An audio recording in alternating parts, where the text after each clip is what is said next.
Good morning po. Live tayo ulit. Live Mag-live tayo na mag-live. Salamat sa Diyos sa pagkakataon na makapag-live muli. Sa Diyos po ang karangalan at ang kapurihan sa Panginoon at sa Espiritu Santo. Welcome po sa ating channel, Ode Alteram Partem. Let us hear the other side. Ito po ang inyong host, Jesus Sokgang Jr. Good morning. Good morning, Philippines. Good morning.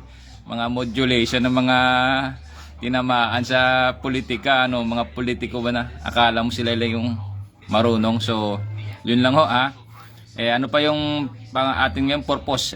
Purpose po ating segment na beautification, health and beauty and wellness. Kalamansi, yan, pampaganda ho ng balat, pampabata, yan.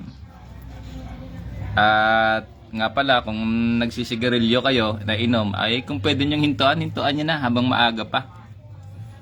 Ganon ho yan.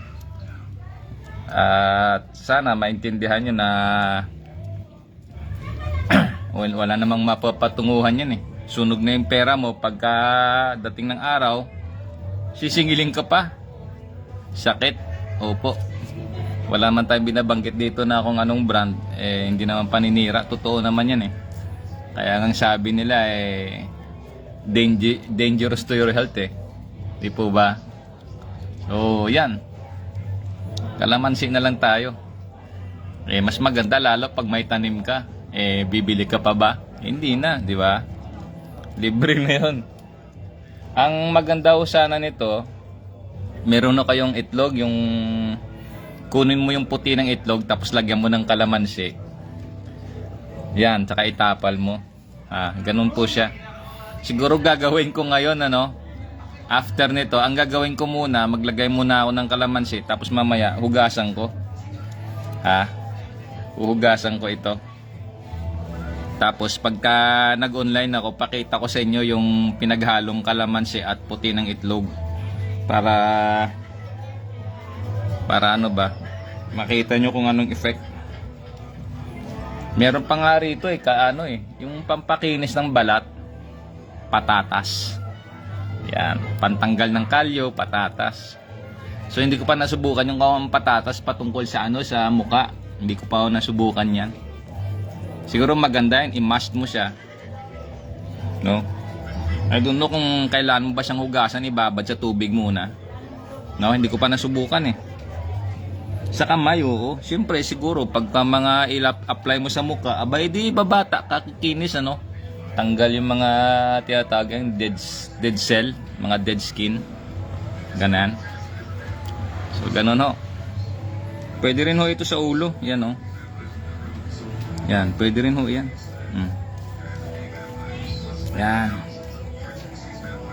Tapos, halimbawa, bibili kayo ng deodorant. Ay, wag na mag-deodorant. Ba't kapag gagastos? Ito kalamansi, magtanim ka. Pwede nga itanim, kaso walang mapagtaniman dito eh. Pero sigurado meron akong din sa labas. Kunin ko to, itanim ito. Para siguro hanap lang ako ng kalamansi na magandang, maganda. Ibig sabihin, malusog ba? Pwede sa mga ugat to, yan. Gusto niyo bang makita, mag-pull up ako? Wala, hindi ako may bubong eh. Tumatama ako sa bubong eh. Gusto ko sana mag-inverted pull up, yung paa ba sa ibabaw, tapos yung kamay sa ibaba. Ganun na mag-pull up. The best yung kasi buong weight ng body weight eh. Body weight mo yung gamitin mo. Tapos gusto ko mag-reverse na pull up, kaso lang hindi ko alam kung kaya ko yun eh. Mag-reverse pull up. Ibig sabihin na kaya tawag nito. Ano bang magandang termino? Pasensya na, naalog-alog, baka sumakit ang ulo ninyo. Pasensya na. So, apply natin ito sa dibdib. Wala kang ascorbic acid, hindi ka nakabili. Hiwa ka ng kalamansi. Pahid mo sa dibdib, pahid mo sa kilikili mo, pahid mo sa braso. Yan. Ganun ho. Vitamin C din to, may vitamin C rin to eh. Yan. At kahapon pala ulam namin talong. Kaso yung talong na tinurta sa itlog, 'di ba? May may dahon ng malunggay. Di kumain yung kumain kami rito, hindi nagreklamo yung maliit. Kasi siyempre, hindi niya alam na may malunggay. Kain siya ng kain. Kain siya ng kain. Sarap na sarap siya. Hindi niya alam, may malunggay. So, ganun pala kung gusto niya pakainin ng malunggay, dahon ng malunggay yung inyong anak dahil sa kalusugan, magturtaho kayo ng talong. Tapos, isama niyo doon yung dahon ng malunggay. Yan. Pero siyempre, alam niyo na, hugasan ng maigi, yung talong, dahon ng malunggay, ganun, no? So, na-apply ko na tong kalamansi, ha? So, hanggang dito lang muna kasi, kukuha ko ng itlog doon, babasagin ko, kukunin ko yung puti. Tapos magwash-wash muna ako. Or di kaya ibabad ko muna ito.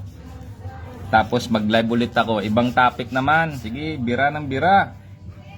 Hindi po ba ganon? Kaysa naman magmumukmuk tayo rito. Tinanggal lang tayo ng hindi sa ayos. Magmumukmuk tayo rito. Abay, maging productive tayo. Yun ang makatulong sa tao, mag-educate. Ika nga ni late Senator Miriam Defensor Santiago, education is a weapon against ignorance and injustice. So, at least hindi na tayo ignorant na yung kalamansi pala, dami palang dala nito. I-apply nyo rin sa inyong kilikili, sa alak-alakan, ganun. Pero siyempre, pag napahid nyo na sa kilikili nyo, ipapahid nyo ulit sa mukha nyo, hindi na yon, siyempre, di ba? Umpisahan nyo lagi sa taas, pababa, ganun. Pwede yon. Ganun siya. So, ano pa ba? Hanggang dito lang muna, ha? Pagpasensyahan nyo na masyadong nagalaw, pero tingnan nyo naman, tama ng kalamansi, oh. So, antabay lang tayo, ibababad ko muna yung kalamansi, maya-maya ko na hugasan.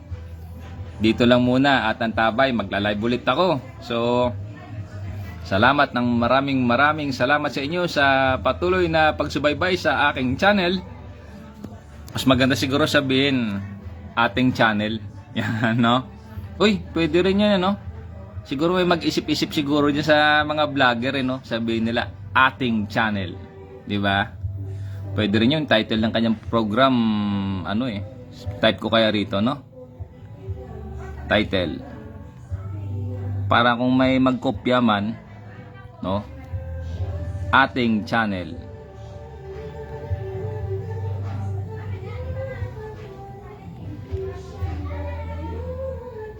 Siyempre, lagyan ko na rito ng pangalan ko para limbawa, yan.